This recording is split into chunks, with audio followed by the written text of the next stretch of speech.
Show your pride. Next week, Olu will be hosting a Pride Week. Jocelyn Medina tells us how you can join the festivities.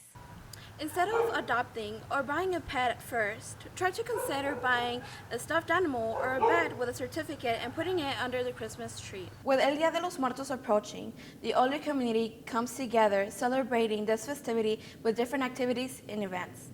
El Día de los Muertos is a day to remember our loved ones who have passed away. But for some, it's also a day to learn more about the culture. Paw Jolly Center Pet Adoptions tells us more insight. Adopting a pet comes with great responsibility, and oftentimes, those pets that were given as Christmas gifts end up in shelters. Paw Jolly Center for Pet Adoptions gives us more insight. Christmas is around the corner, and buying a cute puppy may seem like a good idea, but only when the future owner is ready for that responsibility. The excitement of receiving a new pet can be very rewarding, but a pet is for life. Not everyone who may receive one can be ready for that task. Well, some of them are tough breeds like pit bull, and people don't know how to handle them, so they get thrown away basically, and they end up in shelters like here, and unfortunately they're euthanized if they're not adopted. Instead of buying an actual cat or dog, you can use a bed or a stuffed animal with a certificate underneath your Christmas tree to symbolize the thought of adopting a pet.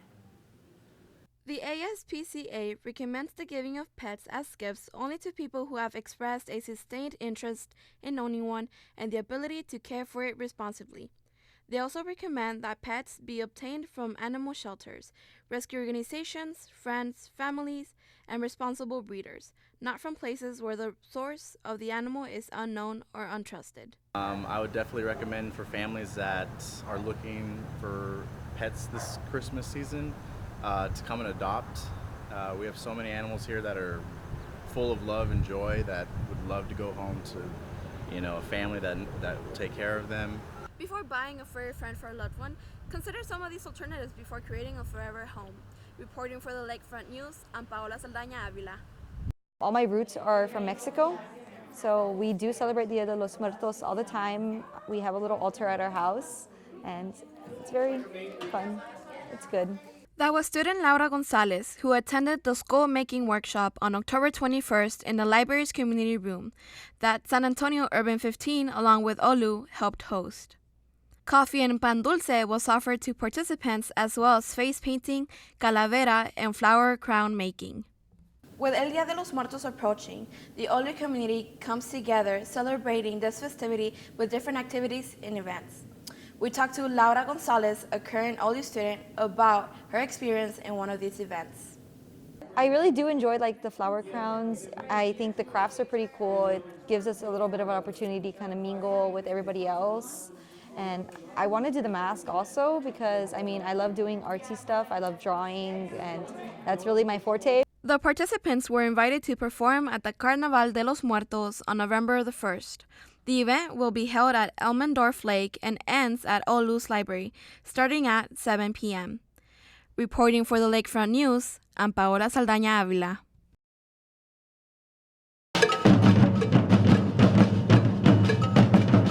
Día de los Muertos, the Day of the Dead, is a Mexican holiday in remembrance of friends and family members who have passed. Many of Our Lady of the Lake University students celebrate this holiday. I'm really glad we came because it was a really cool event. Just coming really helped me become more aware of my own culture because I feel like I'm very disconnected from my Mexican heritage.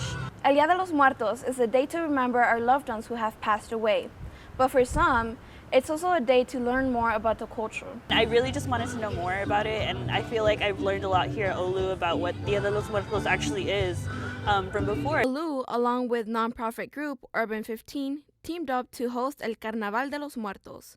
Organizer Ana Gabriela Flores talking about the parade that took place in the early morning hours of November 1st.